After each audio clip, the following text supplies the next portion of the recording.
नमस्कार दोस्तों, कैसे हैं आप सब? मैं रचना लेकर आई हूँ नया पाठ, नया खंड शिव पुराण का। तो आज हम पढ़ेंगे शिव पुराण की रुद्र संहिता का खंड 2, जिसके पहले, दूसरे, तीसरे पाठ का हम सार सुनते हैं। तो इसका सार ये है कि इसमें हम शिव पार्वती के बारे में इस खंड में पूरे में पढ़ेंगे।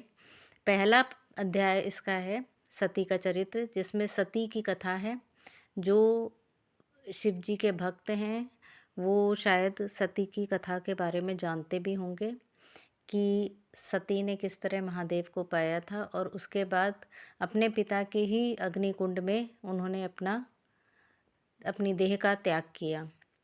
उसके बाद हम पढ़ेंगे शिव और पार्वती के विवाह के बारे में।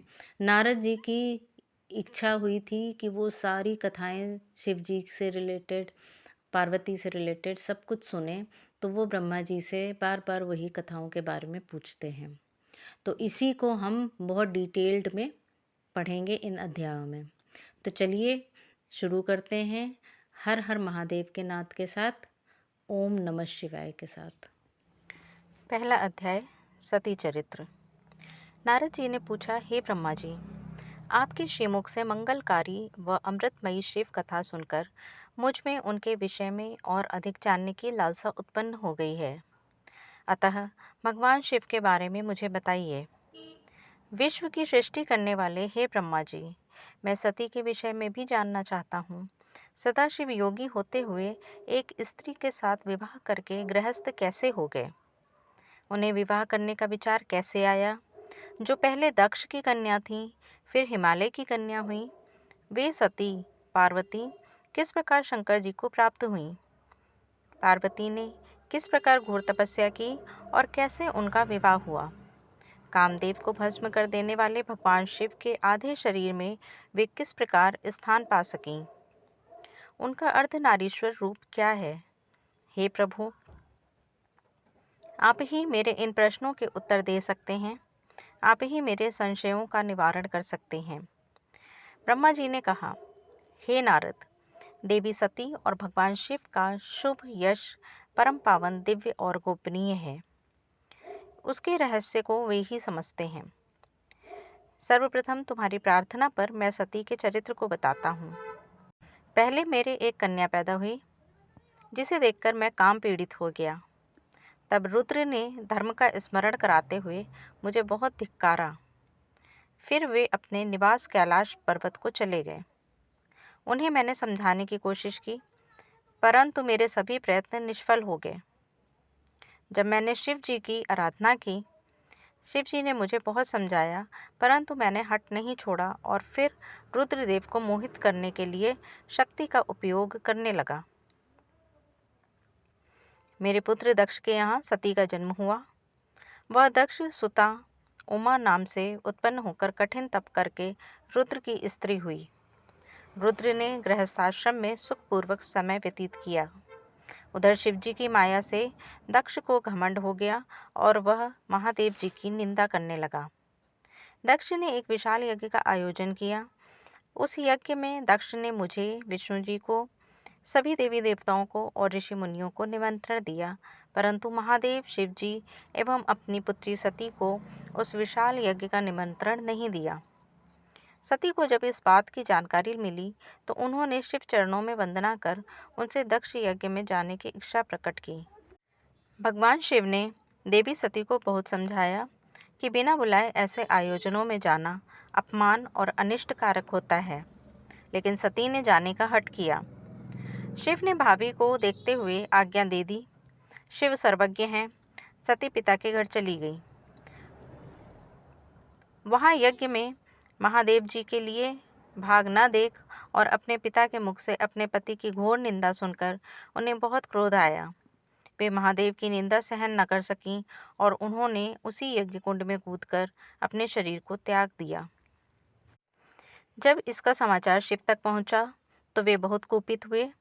उन्होंने अपनी जटा का एक बाल उखाड़कर वीरभद्र नामक अपने गण को उत्पन्न किया। भगवान शिव ने वीरभद्र को आज्ञा दी कि वह दक्ष के यज्ञ का विध्वंस कर दे।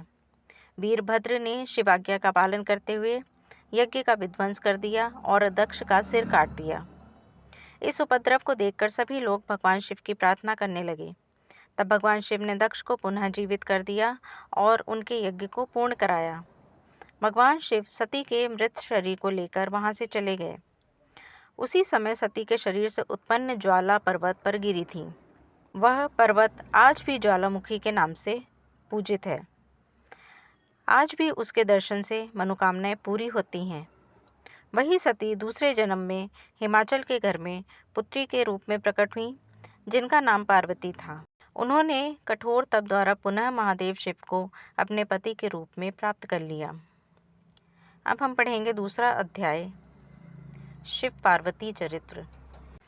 सूत जी बोले, हे ऋषियों, ब्रह्मा जी के ये वचन सुनकर नारद जी पुनः पूछने लगे, हे ब्रह्मा जी, मैं सती और शंकर जी के परम पवित्र व दिव्य चरित्र को पुनः सुनना चाहता हूँ कि सती की उत्पत्ति कैसे हुई और महादेव जी का मन विवाह करने के लिए कैसे तैयार हुआ।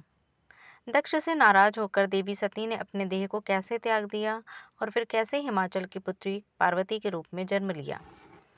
उनके तप, विवाह, काम, नाश आदि के सभी कथाएं मुझे सविस्तार सुनाने की कृपा करें।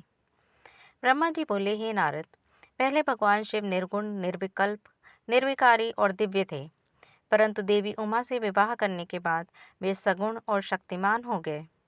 उनके बाएं अंग से ब्रह्मा जी उत्पन्न हुए और दाएं अंग से विष्णु उत्पन्न हुए। तभी से भगवान सदाशिव की तीनों रूप ब्रह्मा, विष्णु और रुद्र सृष्टिकर्ता, पालनकर्ता और संहारकर्ता के रूप में विख्यात हुए। उनकी आराधना करते हुए मैं सुरासुर सहित मनुष्य आदि जीवों की रचना करने लगा। मैंने सभी जातियों का निर्माण किया। मैंने ही मरीच, अत्रि, पुलह, पुलस्त्य, अंगिरा, क्रतु, वशिष्ठ, नारद, दक्ष और भृगु की उत्पत्ति की और ये मेरे मानस पुत्र कहलाए। तत्पश्चात मेरे मन में माया का मोह उत्पन्न होने लगा। तब मेरे हृदय से अत्यंत मनोहारी और सुंदर रूप वाली नारी प्रकट हुई। उसका नाम संध्या था। वह दिन में क्षीण होती, परंतु रात में उसका रूप सौंदर्य और निखर जाता था। वह साय संध्या ही थी। संध्या निरंतर मंत्र का जाप करती थी। उसके सौंदर्य से ऋषि मुनियों का मन भी भ्रमित हो जाता था। इसी प्रकार मेरे मन से एक मनोहर रूप वाला पुरुष भी प्रकट हुआ। वह अत्यंत सुंदर और अद्भुत रूप वाला था। उसके शरीर का मध्य भाग पतला था। वह काले बालों से युक्त था। उसके दांत सफेद मोतियों से चमक रहे थे। उसके श्वास से सुगंधी निकल रही थी। उसकी चाल मदमस्त हाथी के समान थी। उसकी आंखें कमल के समान थीं। उसके अंगों में लगी केसर की सुगंध नासिका को तृप्त कर रही थी। तभी उस रूपवान पुरुष ने विनयपूर्वक अपने सिर को मुझ ब्रह्मा के सामने झुकाकर मुझे प्रणाम किया और मेरी बहुत स्तुति की। वह पुरुष बोला, ब्रह्मान, आप अत्यंत शक्तिशाली हैं। आपने ही मेरी उत्पत्ति की है। प्रभु मुझ पर कृपा करें और मेरे योग्य काम मुझे बताएं, ताकि मैं आपकी आज्ञा से उस कार्य को पूरा कर सकूं। ब्रह्मा जी ने कहा, हे भद्र पुरुष, तुम सनातनी सृष्टि उत्पन्न करो। तुम अपने इस स्वरूप में फूल के 5 बाणों से स्त्रियों और पुरुषों को मोहित करो। इस चराचर जगत में कोई भी जीव तुम्हारा तिरस्कार नहीं कर पाएगा। तुम छिपकर प्राणियों के हृदय में प्रवेश करके सुख का हेतु बनकर सृष्टि का सनातन कार्य आगे बढ़ाओगे। तुम्हारे पुष्प में बाण समस्त प्राणियों को भेद कर उन्हें मदमस्त करेंगे। आज से तुम पुष्प बाण नाम से जाने जाओगे। इस प्रकार तुम सृष्टि के प्रवर्तक के रूप में जाने जाओगे। अब हम पढ़ेंगे तीसरा अध्याय, कामदेव को ब्रह्मा जी द्वारा शाप देना। ब्रह्मा जी ने कहा, हे नारद, सभी ऋषि मुनि उस पुरुष के लिए उचित नाम खोजने लगे। तब सोच विचार कर वे बोले कि तुमने उत्पन्न होते ही ब्रह्मा का मन मंथन कर दिया है, अतः तुम्हारा पहला नाम मनमंथ होगा। तुम्हारे जैसा इस संसार में कोई नहीं है, इसलिए तुम्हारा दूसरा नाम काम होगा, तीसरा नाम मदन और चौथा नाम कंदर्प होगा। अपने नाम के विषय में जानते ही काम ने अपने 5 बाणों का नामकरण कर उनका परीक्षण किया। काम ने अपने 5 बाणों को हर्षण, रोचन, मोहन, शोषण और मारण नाम से सुशोभित किया। ये बाण ऋषि मुनियों को भी मोहित कर सकते थे। उस स्थान पर बहुत से देवता व ऋषि उपस्थित थे। उस समय संध्या भी वहीं थी। कामदेव द्वारा चलाए गए बाणों के फलस्वरूप सभी मोहित हो गए। सबके मनों में विकार आ गया। सभी काम के वशीभूत हो चुके थे। प्रजापति, मरीचि, अत्रि, दक्ष आदि सब मुनियों के साथ साथ ब्रह्मा जी भी काम के वश में होकर संध्या को पाने की इच्छा करने लगे। ब्रह्मा व उनके मानस पुत्रों सभी को एक कन्या पर मोहित होते देखकर धर्म को बहुत दुख हुआ। धर्म ने धर्मरक्षक त्रिलोकीनाथ का स्मरण किया। तब मुझे देखकर शिवजी हंसे और कहने लगे, हे ब्रह्मा, अपनी पुत्री के ही प्रति तुम मोहित कैसे हो गए? सूर्य का दर्शन करने वाले दक्ष, मरीचि आदि यौगिकों का निर्मल मन कैसे स्त्री को देखते ही मलिन हो गया? किन देवताओं का मन स्त्री के प्रति आसक्त हो, उनके साथ शास्त्र संगति किस प्रकार की जा सकती है? इस प्रकार के शिव वचन सुनकर मुझे बहुत लज्जा का अनुभव हुआ और मेरा पूरा शरीर पसीने पसीने हो गया।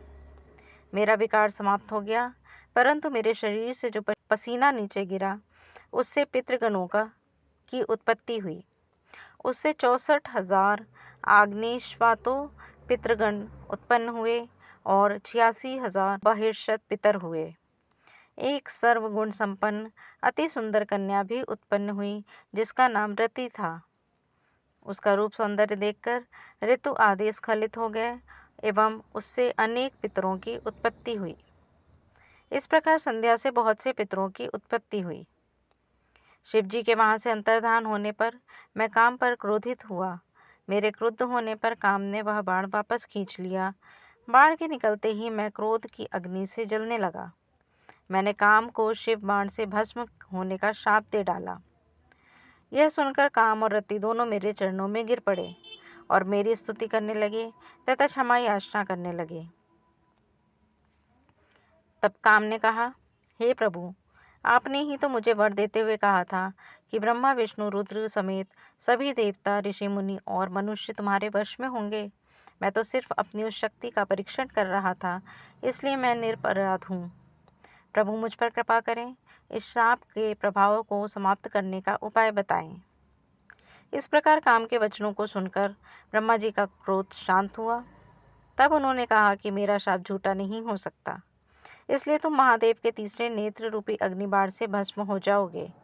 परंतु कुछ समय पश्चात जब शिवजी विवाह करेंगे, अर्थात उनके जीवन में देवी पार्वती आएंगी, तब तुम्हारा शरीर तुम्हें पुनः प्राप्त हो जाएगा।